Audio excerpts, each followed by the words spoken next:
बिस्मिल्लाहिर्रहमानिर्रहीम। अस्सलाम वालेकुम स्टूडेंट्स, आज की इस लेक्चर में हम एक्सरसाइज 1.5 के 3 क्वेश्चंस को सॉल्व करेंगे। क्वेश्चन नंबर 7, 8 और 9 को। क्वेश्चन नंबर 7 है डिवाइड Z1 बराबर है 6 इंटू कॉस 150 डिग्री जमा iota sine 150 degree by Z2 बराबर है 3 इंटू कॉस 30 डिग्री जमा iota sine 30 degree and express in x जमा iota y form.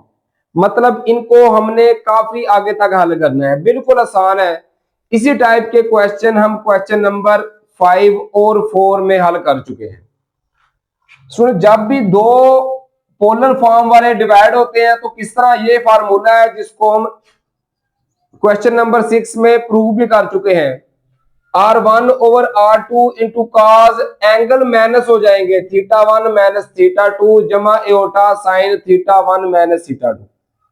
Angle minus हो जाएंगे और जो R है वो डिवाइड हो जाएंगे।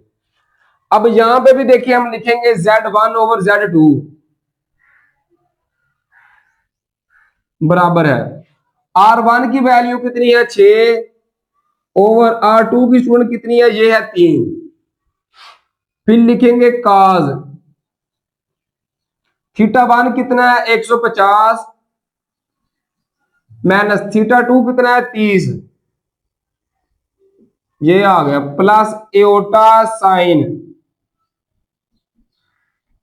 150 माइनस 30 आ गया। अब देखें 3 एकम 3 3 2 6, तो ये कितना आ गया स्टूडेंट, ये आ गया 2 और यहां पे कितना आ गया, ये आ गया cos 150 में से 30 माइनस करें तो 120 जमा डिग्री जमा एओटा साइन कितना आ गया, ये भी आ गया 120 डिग्री। इसके बाद कैलकुलेटर का इस्तेमाल करते हुए स्टूडेंट 2 ऐसे ही आ गया।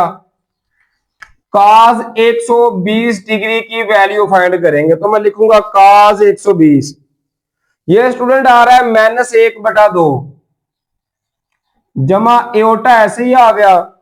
अब लिखेंगे साइन 120 डिग्री, तो इसका आंसर आएगा स्टूडेंट जजर 3/2 आ गया।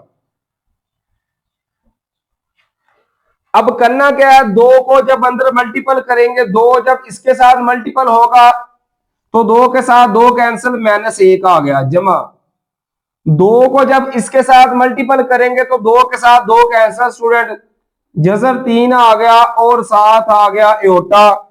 इस तरह ये हमारा आंसर आ गया क्वेश्चन नंबर 7 का। उम्मीद है ये आपको समझ आ गया होगा। इसी तरह क्वेश्चन नंबर 8 है मल्टीप्लाई। इसमें स्टूडेंट हमने मल्टीपल करना है। ये भी क्वेश्चन हम क्वेश्चन नंबर 4 में हल कर चुके हैं।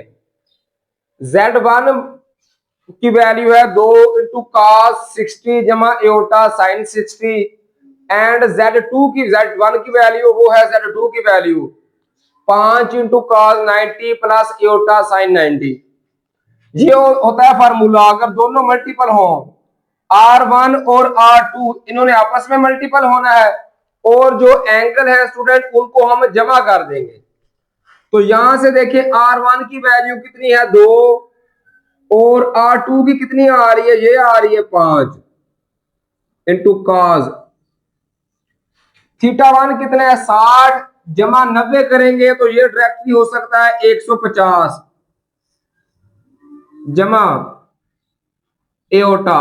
इसी तरह साइन वालों को जब जमा करेंगे तो ये भी होगा 60 जमा 90, ये भी आ गया 150 डिग्री आ गया। अब इसके बाद क्या करना है स्टूडेंट, कैलकुलेटर का इस्तेमाल करते हुए इनको हम मालूम कर लेंगे। तो देखें ये कैलकुलेटर है, ये मैं इस्तेमाल करूंगा स्टूडेंट। को लिखेंगे cos 150, तो इसका आंसर आएगा -3 का जजर बटा 2, 5 ज़रब 2 ये 10 आ गया, तो इसका आंसर आ गया माइनस जजर 3/2 प्लस एओटा। जब साइन 150 लेंगे, साइन 150 तो स्टूडेंट इसका आंसर आएगा 1/2।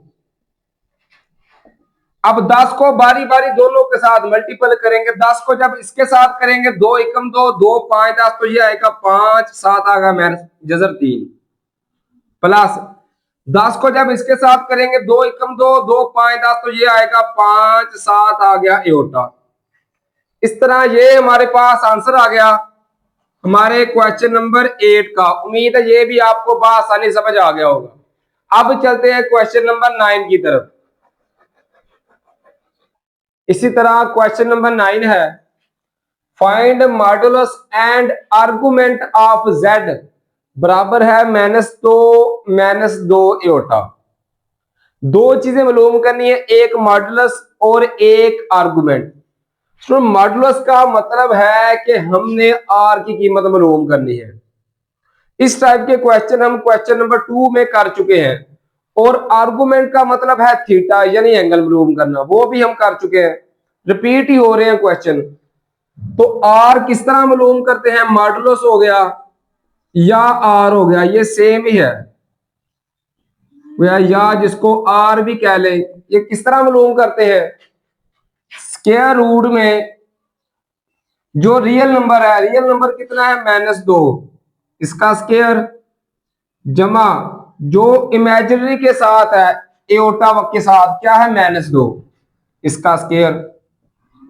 और इसको हल करेंगे, जब भी माइनस का स्केल लेते हैं जवाब आएगा जमा में, तो 2 का स्केल लिया आ गया 4, जमा 2 का स्केल इधर भी कितना आ गया 4, तो 4 जमा 4 कितना आ गया 8 का जजर। और 8 की जब हम तैजी करें ना स्टूडेंट, को ये देखें तैजी अगर करें तो 2 का पड़ा 2 4 8, 2 2 4 2 1 बार 2, जिसका जोड़ा बन रहा हो ना जोड़ा, वो स्केयर के साथ कैंसिल होके बाहर आ जाएगा।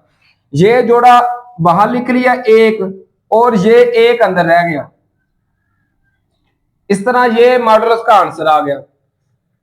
आर्गुमेंट की बात करें थीटा, तो इसका फार्मूला होता है tan इनवर्स। जो इमेजिनरी वैल्यू है पहले वो लिखेंगे, इमेजिनरी वैल्यू क्या है -2। लेकिन आपको पहले भी क्वेश्चन नंबर 2 में बता चुका हूं कि माइनस साथ नहीं लिखना, इधर हमने जमा ही लिखना है। माइनस का मतलब है कि कौन से क्वाड्रेंट में आ रहा है। हम सिर्फ क्या लिखेंगे 2 ओवर रियल वैल्यू वो भी 2, ऊपर इमेजिनरी वाली नीचे रियल वाली, साथ प्लस माइनस नहीं लिखना, सिर्फ प्लस वाले ही होंगे।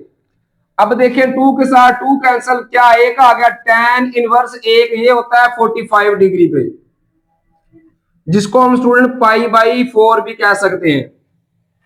अब इसके बाद ये एंगल भी आ गया, लेकिन असल जो एंगल आएगा वो आएगा क्वाड्रेंट वाला। क्वाड्रेंट का क्या मतलब है, ये हमें पता है इधर x जमा इधर x की वैल्यू माइनस, y जमा और y की वैल्यू माइनस, इधर 0 डिग्री 180 जिसको सॉरी इधर आ गया 90 डिग्री जिसको π/2 भी कहते हैं, इधर आ गया 180 डिग्री जिसको पाई कहते हैं, 270 डिग्री जिसको 3π/2 भी कहते हैं, और इधर आ जाएगा 2π जिसको 360 डिग्री भी कहते हैं। अब देखें ये x वाली वैल्यू ये y वाली दोनों स्टूडेंट क्या आ रही है माइनस, तो ये आएगा थर्ड क्वाड्रेंट में। थर्ड में देखें x भी माइनस का और y भी माइनस का, तो ये आ रहा है थर्ड में। कोई भी एंगल थर्ड में कब आता है, जब 180 के साथ हम जमा करते हैं, ये 180 है ये लाइन, इसमें कोई चीज जमा करेंगे तो वो थर्ड क्वाड्रेंट में आएगी 180 डिग्री, या हम क्या कह सकते हैं पाई जब जमा करेंगे ना पाई में वो एंगल, तो हमारे पास थर्ड में आएगा। मतलब जो एंगल हमारा एक्चुअल आएगा वो आएगा पाई जमा ये जो है π/4। इसका एलसीएम कितना आ गया 4। अब जिसके नीचे कुछ भी ना हो एलसीएम उसके साथ मल्टीपल होता है, तो 4 जब पाई के साथ होगा तो 4π जमा ये सेम है तो कैंसिल होकर क्या आएगा पाई, 4π जमा पाई किया तो ये आ गया 5π/4। इस तरह स्टूडेंट ये हमारा आंसर आ गया थीटे का, जिसको कहते हैं आर्गुमेंट। ये आर्गुमेंट आ गया और स्टूडेंट ये हमारा आंसर आ गया मॉडुलस का। उम्मीद है कि ये आपको बआसानी समझ आ गए होंगे। अब चलते हैं नेक्स्ट क्वेश्चन की तरफ, तब तक के लिए स्टूडेंट्स अल्लाह हाफिज।